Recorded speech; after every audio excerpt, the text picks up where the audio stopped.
ড্রু ম্যাকইন্টার এবং ডেমিয়ান পিএসের বিষয়ে বলবো। আর এদের ম্যাচটা ডাব্লিউডাব্লিউ কনফার্ম করে দিয়েছে এবং রেসলম্যানিয়া 41-এ এই ম্যাচটা হচ্ছে 12 নম্বর ম্যাচ। আর এদের ম্যাচ হবে কিনা এটা নিয়ে কিন্তু কনসার্ন ছিল, কারণ ড্রু ম্যাকইন্টারের কিন্তু চোখে প্রবলেম হয়েছে। আর এখানে আপনারা স্ক্রিনশট দেখতে পাচ্ছেন, ডাব্লিউডাব্লিউ স্ম্যাকডাউনের জেনারেল ম্যানেজার নিক অর্ডিজ সে কিন্তু এটা অফিসিয়াল করে দিয়েছে এবং আপনারা কার্ডও দেখতে পাচ্ছেন। আমি তো চাই এদের ম্যাচে যেন একটা স্টিপুলেশন দেওয়া হয়, যেমন লাস্ট ম্যাচ স্ট্যান্ডিং অথবা নো ডিসকোয়ালিফিকেশন ম্যাচ। আর যদি স্টিপুলেশন দেওয়া হয়, আমার মনে হয় তারা দুইজন খুব ভালো ম্যাচ দিতে পারবে। আপনাদের কি মনে হয় আমাকে কমেন্ট করে জানাবেন। আর আজকে অনেক আপডেট দেবো, চলুন শুরু করা যাক। Hello viewers, welcome to Rachel Bangla BD. আপনাদের রেসলম্যানিয়ার স্টেজের আপডেট দিয়ে দেই এবং আপনারা এখানে ভিডিও দেখতে পাচ্ছেন। আর এখানে কিন্তু স্টেডিয়ামকে দুইটা পার্টে ভাগ করা হয়েছে। একটা সাইডে কিন্তু স্টেজ তৈরি হচ্ছে, আরেকটা সাইডে পুরো ফাঁকা আছে এবং এখানে কিন্তু ইভেন্টের জন্য স্ক্রিন লাগানো হয়েছে এবং এখানে ইভেন্টটা শেষ হয়ে গেলে তারা আবার কনস্ট্রাকশন শুরু করে দিবে। আর এই স্টেডিয়াম কিন্তু এলিজেন্ট স্টেডিয়াম এবং এখানে রেসলম্যানিয়া হবে। এবং আপনাদের একটা স্ক্রিনশট, মানে এখান থেকে স্ক্রিনশট দেখায়, আপনারা কিন্তু উপরে দেখতে পাচ্ছেন রিং আছে, যেমনটা আমি আগে আপনাদের আপডেটের সময় দেখিয়েছিলাম যে উপরে বা মানে নিচে আর কি রিং দেওয়া হয়েছে, উপরে এখন তারা এটা উঠিয়ে রেখেছে। এছাড়াও ট্রিপল এইচ এবং নিক খান কিন্তু স্টেজের ওইখানে গিয়েছে এবং তারা কিছু আমাদের জন্য বলেছে। এবং এখানে ট্রিপল এইচ বলে, I can wait to see fan face when they see the set. সে বলতেছে যে আমি অপেক্ষা করতে পারতেছি না, ফ্যানরা যখন স্টেজ দেখবে এবং তাদের রিয়াকশনটা কেমন হবে, তাদের ফেসটা আমি দেখতে চাই। এখানে কিন্তু ট্রিপল এইচ হাইপ করতেছে স্টেজের জন্য। আর আমি আশা করি স্টেজটা ভালোই হবে। আপনাদের কি মনে হয় আমাকে কমেন্ট করে জানাবেন। এরপর গুন্থারের বিষয় বলবো। আর সে কিন্তু আমাদের ডাব্লিউডাব্লিউ ওয়ার্ল্ড চ্যাম্পিয়ন এবং সে ডাব্লিউডাব্লিউর সাথে সাইন করেছে এবং সে কিভাবে ডিল সাইন করেছে সেটা ডিটেলস আমরা জানতে পারিনি, বাট যতটুকু জানতে পেরেছি আপনাদের স্ক্রিনে দেখাচ্ছি। এখানে লেখা আছে, Gunther confirm that he sign a new deal with WW and secure a tour bus in the new deal. আর এই স্টেটমেন্টটা কিন্তু এরিল এনভানির যে শো সেখানে গিয়ে গুন্থার বলেছে এবং সে বলেছে যে আমি রিসেন্টলি ডাব্লিউডাব্লিউর সাথে ডিল সাইন করেছি এবং নতুন ডিলে সে ডিমান্ড করেছে একটা ট্যুর বাস, মানে প্রাইভেট একটা ট্যুর বাস। আর ডাব্লিউডাব্লিউ তাকে এটা দিয়েছেও। গুন্থার এটাও বলে, আপনারা যেটা চাবেন না সেটা কিন্তু আপনারা পাবেন না, আপনাদের চেয়ে নিতে হবে। দেখেন এখানে গুন্থার জাস্ট প্রাইভেট বাস চেয়েছে, এখানে যদি প্রাইভেট জেট চায় সেটাও সে পাবে। আর এটা শুধু জাস্ট কোডির কাছে আছে আর এখন গুন্থারের কাছেও চলে এসেছে। তো মেজর একটা নিউজ মনে হয়েছে আপনাদের সাথে শেয়ার করি। আপনাদের কেমন লেগেছে আমাকে কমেন্ট করে জানাবেন। এরপর জেউসের বিষয়ে বলবো। আর জেউসও যেভাবে প্রোমো কার্ড করেছে আপনাদের তো সবই বলেছি।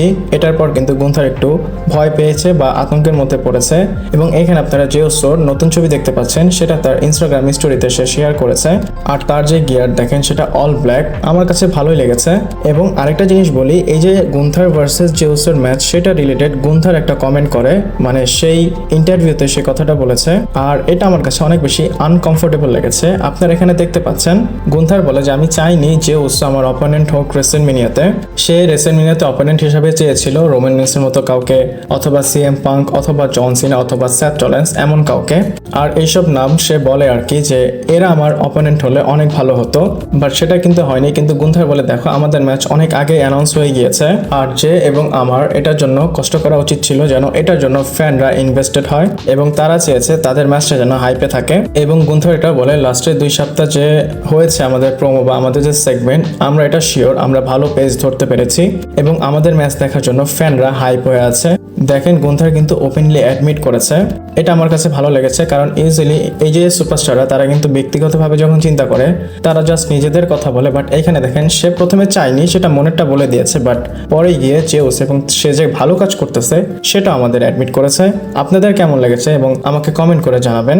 এরপর লাস ভেগাসে প্রমোট করার জন্য নিক খান এবং ট্রিপল এইচ গিয়েছিল এবং এখানে নিক খান এমন কথা বলেছে, আমার মনে হয় ট্রিপল এইচকে একদম পচাই দিছে। এখানে প্রথমে আপনারা দেখেন, নিক খান on react of fan and social media. We won't respond to social media.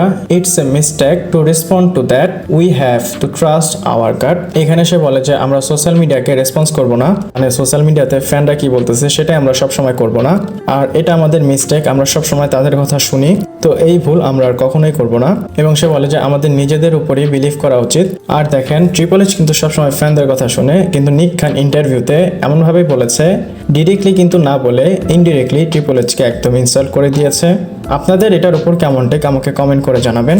এছাড়াও ট্রিপল এইচ এই ইন্টারভিউতে বলে যায়। এই যে আমরা শর্ট ক্লিপ দেই ইউটিউবে অথবা ইনস্টাগ্রামে, মানে এই যে ছোট ছোট ক্লিপ 1 মিনিট 1.5 মিনিট বা 30 সেকেন্ড, এগুলো কিন্তু আমাদের ইয়ঙ্গার যে ফ্যান তাদেরকে অ্যাট্রাক্ট করে এবং ট্রিপল এইচ মনে করে এই যে শর্টস এগুলো ইয়াঙ্গার ফ্যানদের কাছে যায় এবং এগুলো দেখে ইন্টারেস্ট হয়, তারপর আমাদের ডাব্লিউডাব্লিউতে অডিয়েন্স চলে আসে।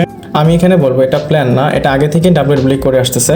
ডাব্লিউডাব্লিউ যখন বিজনেস রান করা শুরু করেছে তখন সে মিডিয়া অথবা সোশ্যাল মিডিয়া দুইটাকে ভালোভাবে কাজে লাগিয়েছে। এরপর র্যান্ডি অর্টনের বিষয়ে বলবো। আর র্যান্ডি অর্টনের কি ম্যাচ রেসলম্যানিয়াতে হবে কিনা, এটার কোশ্চেন হয়তো আপনাদের সবার মনে আছে। আর অ্যান্সার হচ্ছে ইয়েস, কারণ ডার্কশিট এটা রিপোর্ট করতেছে যে রেসলম্যানিয়াতে র্যান্ডি অর্টন থাকবে। আর এই কথাটা কেউই চেঞ্জ করতে পারবে না, এটা ডাব্লিউডাব্লিউ একদম ফাইনাল করে ফেলেছে। বাট এখানে কোশ্চেন হচ্ছে র্যান্ডি অর্টনের অপোনেন্ট কে হবে। স্ম্যাকডাউনে কিন্তু আমরা দেখেছি র্যান্ডি অর্টন এবং সোলো সিকা কিন্তু আলাদা চলে গিয়েছে।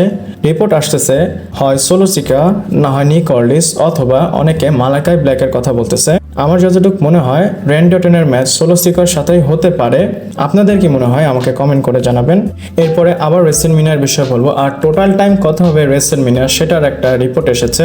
আর ডাব্লিউডাব্লিউ যেভাবে এটাকে লিস্ট করেছে, আমার তো মনে হয় এটা হচ্ছে এক নাইটে পুরো 9 ঘন্টার শো হবে। আপনারা ভয় পান না যে প্রথম দিন 9 ঘন্টা, তার পরের দিন আবার 9 ঘন্টা, টোটাল কি 18 ঘন্টা রেসলম্যানিয়া দেখবো। আমি এখানে আপনাদের একটু চিল অথবা রিল্যাক্স করতে পারি। আর এই 9 ঘন্টা ইনক্লুডেড আছে প্রি শো এবং পোস্ট শো। প্রি শো তো কনফার্ম এটা 3 ঘন্টার হবে, আর বাকি যে 6 ঘন্টা সেখানে আপনার 4 থেকে 5 ঘন্টার রেসলম্যানিয়া হবে, আর বাকি যে 1 ঘন্টা সেটা পোস্ট শোই হবে।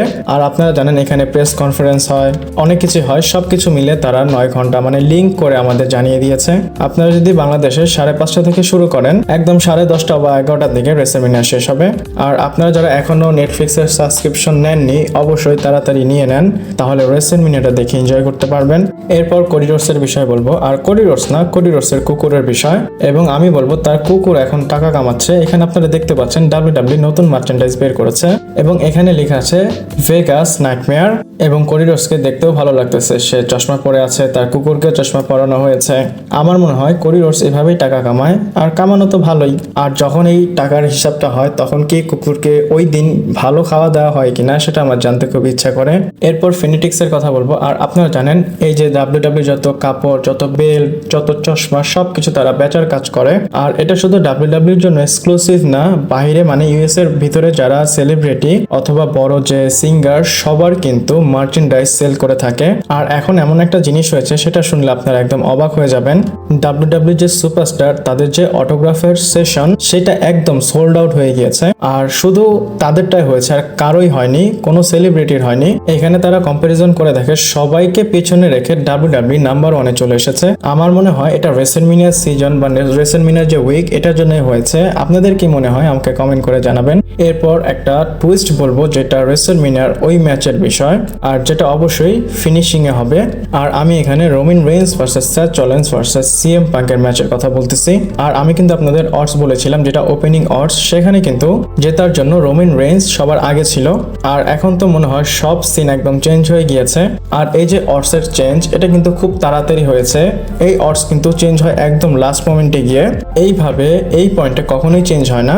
আর যদি রোমান রেইন্সের কথা বলি, সে জাস্ট লিস্ট ফেভারিট হয়েছে এবং তারপরে নাম এসেছে সেথ রলিন্সের, এবং সবচেয়ে বেশি চান্স হচ্ছে সিএম পাঙ্কের। এটা কিন্তু জাস্ট এই পয়েন্টের জন্য এই অডস কিন্তু চেঞ্জও হতে পারে। আর আমি আবারও বলে দিই, অডস কিন্তু কখনো এইভাবে চেঞ্জ হয়নি, হঠাৎ এভাবে চেঞ্জ হলো। আমার মনে হয় সিএম পাঙ্ক এই ম্যাচটা জিতবে।